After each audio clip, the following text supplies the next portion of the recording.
सत्ये श्रीहरिनामेव त्रेतया रघु नन्दनम्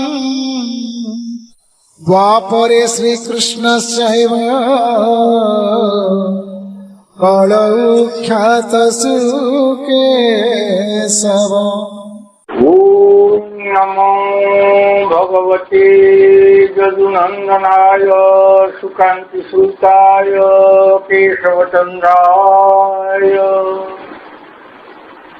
ॐ नमो भगवते यदुनन्दनाय सुकान्तिसूताय केशवचन्द्राय।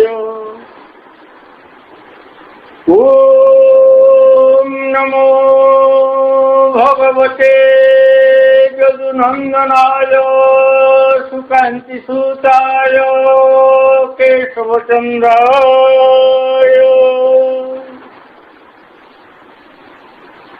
ॐ त्वमेव माता च पिता त्वमेव बन्धुश्च सखा त्वमेव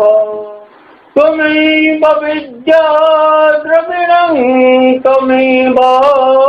त्वमेव सर्वं मम देव त्वमेव सर्वं मम देव त्वमेव सर्वं मम देव।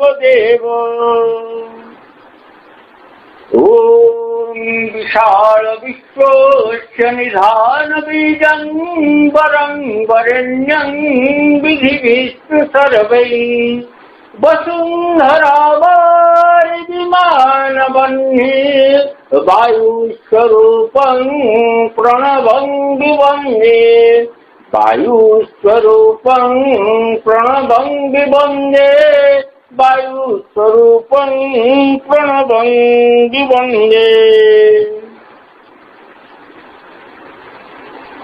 ॐ नाथो श्रीजगन्नाथो मधुरो श्रीजगद्गुरु मदात्मा सर्वभूतात्मा तस्मै श्रीगुरवे नमः।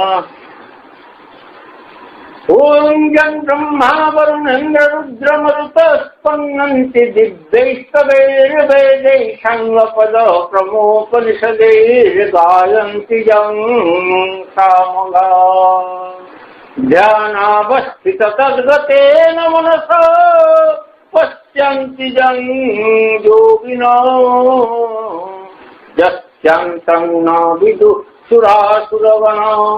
देवाय तस्मै नमः देवाय तस्मै नमः देवाय तस्मै नमः।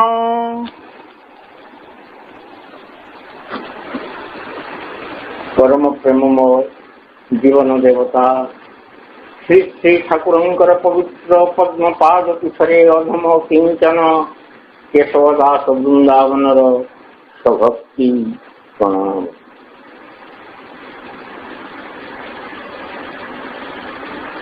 आज आमर ठाकुरंकर पद्मपाद पीठरे एकत्र होइतिबा समस्त सत्संगी गुरु भाई भौणी माँ मानू मोर सश्रद्ध सभक्ति गुरुस्व। आज गोटे सत्संग भली केते माँ भाई को गहन ठाकुरंकर अपूर्व लीला को कहवाई जाऊँगी। सतरे ठाकुरंकर लीला असीम अनंत। से लीलार अंत नहीं, सीमा नहीं, शेष नहीं।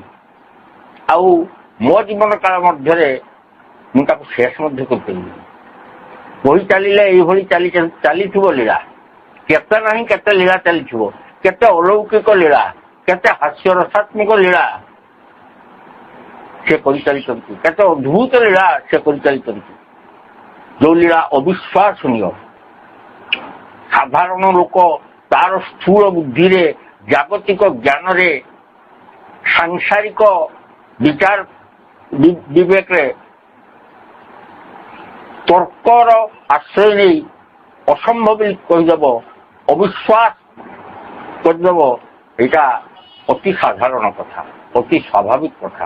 କିନ୍ତୁ ବିଶ୍ୱାସର ସହିତ, ଭକ୍ତିର ସହିତ, ପ୍ରେମର ସହିତ, ପ୍ରୀତିର ସହିତ, ଶ୍ରଦ୍ଧାର ସହିତ ସେ ଲୀଳା ଶ୍ରବଣ କଲେ ମୋର ଯେତିକି ଲାଭ ନ ହବ, ଆପଣମାନଙ୍କର ଶ୍ରୋତାମାନଙ୍କର ଗୋଟିଏ ଗୁଣ ଲାଭ ହବ।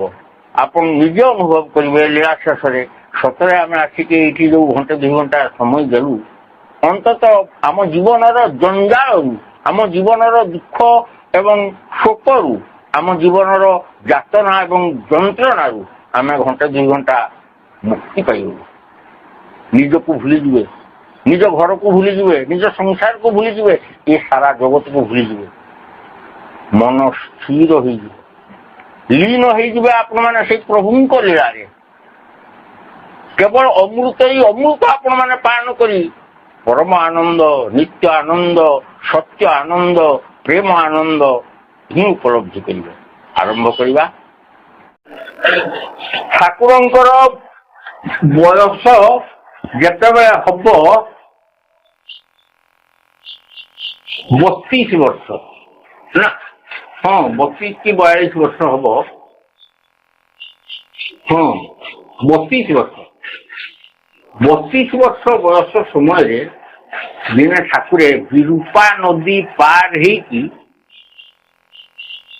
ଯିବେ ଗୋଟେ ଗାଁକୁ ଭକ୍ତକୁ ଦେଖା କରିବା ପାଇଁ। ବର୍ଷା ଦିନ, ଭାଦ୍ରବ ମାସ, ତାଙ୍କ ଜନ୍ମଦିନ ପୂର୍ବର ଘଟଣା। ଭାଦ୍ରବ ଶୁକ୍ଳ ପୂର୍ଣ୍ଣିମା ପୂର୍ବର କଥା।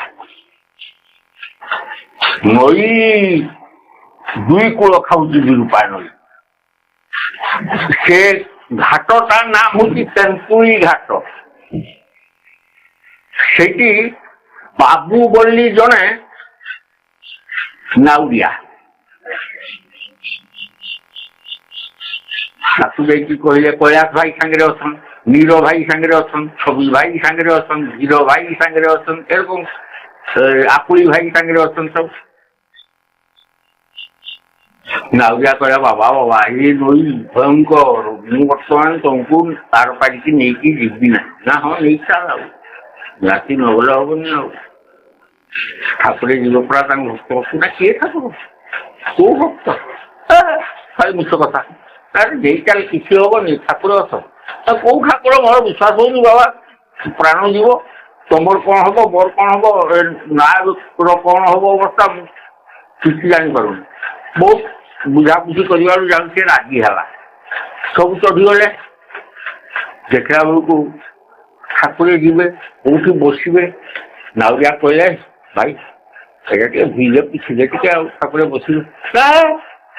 ସେ ଠାକୁର ଫାକୁର ନାହିଁ, ମୁଁ ଧୋଇ ପିଛି ପାରିବି, ତୁମ ଧୋଇ ପିଛି ଦିଅ, ତୋର ବସାଅ ଠାକୁର। ସେମାନେ ସେଠୁ ଧୋଇକି ନିଜ ଉଢଣୀରେ ପିଛାପୁଛି କରିବାରୁ, ଦେଇକି ଗୋଟେ ଉଢଣୀ ପକେଇବାରୁ ଠାକୁରେ ବସିଲେ। ନା ଚାଲିଲା, ଏକୁଳ ଛାଡ଼ିଲାନି, ସେକୁଳ ପହଞ୍ଚିନି ମଝି ଦରିଆରେ। ନା ଧୀରେ ଧୀରେ ଧୀରେ ଧୀରେ ତଳକୁ ଦବିବାକୁ ଆରମ୍ଭ ହେଲା। ଆଉ ମାତ୍ର ଇଞ୍ଚେ ଅଛି ପାଣି। ଏତେ ବାଟ ପର୍ଯ୍ୟନ୍ତ ପାଣି ପହଞ୍ଚିଗଲାଣି ସବୁ ତଳେ। ଏଇଠି ନାର ଖଣ୍ଡଟା ଅଛି, ଆଉ ଏତିକି ଇଞ୍ଚେଟେ। ନାଉରିଆ କହିଲା ବାବା ଗଲି, ଆଉ ରକ୍ଷା ନାହିଁ, ହେ ପ୍ରଭୁ ରକ୍ଷା କର ବୋଲି ଯେମିତିକା ହାତ ଯୋଡ଼ି ଦେଇଛି ସେ କାତକୁ ଧରିକି। ନା ତ ଧୀରେ ଧୀରେ ଯୋଉ ଦବିଥିଲା, ଆଉ ଉପରକୁ ଉଠିବାକୁ ଆରମ୍ଭ କଲା। ଆଉ ଉପରକୁ ଉଠିବାକୁ ଆରମ୍ଭ କଲା, ଯେତିକି ଦବିଥିଲା ତାଠୁ ବେଶୀ ଉଠିବାକୁ ଆରମ୍ଭ କଲା। ବଡ ସୁନ୍ଦର ଭାବରେ ନାଉରିଆ ବାହି ନେଇଗଲା ଆର ପାରିକୁ। ଉଲ୍ଲେଖି କହିଲା କିଏ କହୁନା ତୁମ ଠାକୁର? ନା କାହିଁକି? ନା ଠାକୁର ନ ହୋଇଥିଲେ ଏ ବିପଦରୁ ଆଜି ରକ୍ଷା ପାଇପାରିନଥାନ୍ତି। ନାଟା ଦବି ଯାଉଥିଲା, ଫେର ଉପରକୁ ଉଠିଲା। ନା ତୁ ଯେ ଠାକୁରକୁ ଡାକିଲୁ? ନା ହଁ ମୁଁ ତ ଠାକୁରକୁ ଡାକିଲି। ହେଲେ ମୁଁ ତ ଜଗନ୍ନାଥକୁ ଡାକିଲି। ନା ଇଏ ଆଉ ଜଗନ୍ନାଥଙ୍କ ବାପା। ସେଇ ପଙ୍କ କାଦୁଅରେ ନାଉରିଆ ରମକମକୁ ପଡିକି ଠାକୁରଙ୍କ ପାଦକୁ ସ୍ପର୍ଶ କଲା। ପ୍ରଭୁ ରକ୍ଷା କର। ସିଏ ନେଲା ଭାରା। ନେଲା ଧାରା ଯେ ସିଏ ଫେର ଯାଇକି ଜଗତପୁର କେଶବ ଭବନରେ ଠାକୁରଙ୍କ ପାଦୁକାର ପୂଜକ ହେଇକିରି ଶୁଣନ୍ତୁ ଲୀଳା କେତେ ଲୀଳା ଶୁଣିବେ ସେ ଲୀଳା ପରା ଅନନ୍ତ ସେ ଲୀଳା ହଉଛି ଅସୀମ ଏ ଆକାଶର ଯେମିତି ସୀମା ନାହିଁ ପ୍ରଭୁଙ୍କ ଲୀଳାର ସେମିତି ସୀମା ନାହିଁ